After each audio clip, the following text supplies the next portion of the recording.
अल्मोड़ा जनपद के रानीखेत गोविंद सिंह महारा राजकीय चिकित्सालय में 80 लाख रुपए की लागत से बने लेबर रूम और प्रशासनिक भवन का शुभारंभ विधायक डॉक्टर प्रमोद ननवाल और सीएमओ डॉक्टर आरसी पंत ने द्वीप प्रज्वलित कर किया गया। वहीं क्षेत्रीय विधायक ने लोकार्पण भी किया। हालांकि अभी निर्माण कार्य पूरी तरह से पूर्ण नहीं हुआ है, जिस पर विधायक ने भवन को हैंडओवर नहीं करने की बात कही है। लोकार्पण कार्यक्रम में विधायक ने प्रत्येक वार्ड में जाकर मरीजों का हाल जाना और उनकी समस्याओं के बारे में जानकारी ली। तो रेजिडेंट्स का बड़ा प्रॉब्लम है हमारे यहाँ पे। जो हमारे यहाँ की जो परिचारिकाएं हैं, सिस्टर्स हैं, उनके जो आवास हैं वो बहुत ही बुरी स्थिति में है। इवन सिस्टर्स के ही नहीं, डॉक्टरों के लिए तो आवास ही नहीं है यहाँ पे। सिर्फ कुल 4 आवास हमारे यहाँ डॉक्टर्स के लिए हैं, और जबकि डॉक्टरों की संख्या करीब 20 से 22 डॉक्टरों की संख्या है। तो कई बार ज़्यादातर डॉक्टरों को बाहर रहना पड़ता है, किराए में कमरा लेके रहना पड़ता है, और रात आधी रात कभी ज़रूरत पड़ने पे, कॉल आने पे उनको आना पड़ता है। जैसा कि आपको पूर्व में भी पता ही है, हमारे अस्पताल में जो कि बाघ प्रभावित इलाके में पड़ता है, और कई बार अस्पताल के अंदर और प्रांगण में बाघ को देखा गया है। तो उस वजह से कई बार इतने दूर से बाहर से आने में लोगों को परेशानियाँ होती हैं, दिक्कतें होती हैं, और हमेशा एक परिवार में एक भय का माहौल बना रहता है। और जो सिस्टर्स का जो यहाँ पर रेजिडेंस है, सिस्टरों की ड्यूटी जो मैं आपको बता देना चाहूँगा कि सिस्टरों की ड्यूटी 3 शिफ्ट में चलती है। सुबह 8 से 2, फिर 2 से 8 शाम को, और फिर 8 से सुबह 8 बजे तक 3 शिफ्ट में सिस्टरों की ड्यूटी होती है।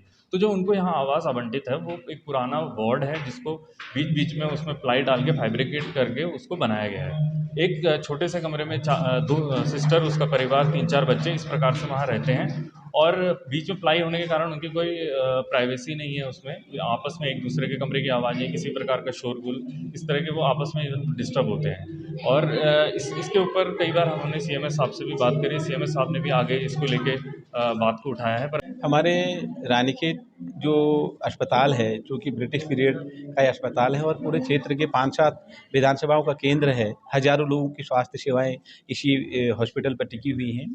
तो पिछले लंबे समय से यहाँ एक प्रशासनिक भवन की मांग की जा रही थी, और यहाँ पर हमारे प्रसवावस्था में जो हमारी बहनें यहाँ आती थी, उनके लिए यहाँ पर उचित कक्ष की व्यवस्था नहीं थी, सुविधाओं की व्यवस्था नहीं थी। तो हम माननीय मुख्यमंत्री जी ने हमारे अनुरोध को स्वीकार किया, और यहाँ पर करीब 80 लाख रुपए लागत के ये दोनों भवनों का आज लोकार्पण यहाँ पर किया गया है। और पूरे क्षेत्र की जनता आज प्रसन्न है, और आदरणीय स्वास्थ्य मंत्री जी और हमारे मुख्यमंत्री जी का आभार व्यक्त करते हैं। कोई शिकायतें यहाँ आ रही थी, तो हमने खुद इसमें संज्ञान में लिया था, और बड़े लिखित रूप से इसकी शिकायत की थी। काफ़ी उसमें सुधार कर दिया गया है। और मैंने अभी यहाँ के जो हमारे यहाँ के प्रभारी हैं, उनको सीएमएस उनको निर्देश दिया है कि जब तक यहाँ पर सभी जो कमियां हैं ये दूर न हो, तब तक ये हैंडओवर नहीं किया जाए। हमारे सीएमओ हमें यहाँ बीच में यहाँ आए थे, और तमाम डॉक्टर्स से यहाँ के जो प्रभारी हैं, उनके सामने सबको एक मैंने अनुरोध किया है कि हमारा लक्ष्य है 0 रेफरल रेट।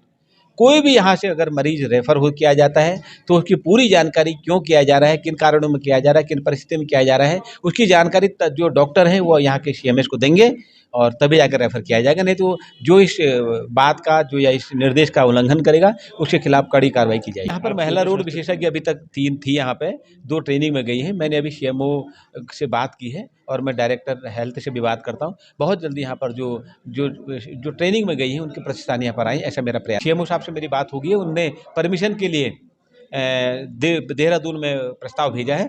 मैं डायरेक्टर साहब से बात करूँगा, बहुत जल्दी दूरबीन से यहाँ पर ऑपरेशन होंगे, ऐसा मुझे विश्वास है।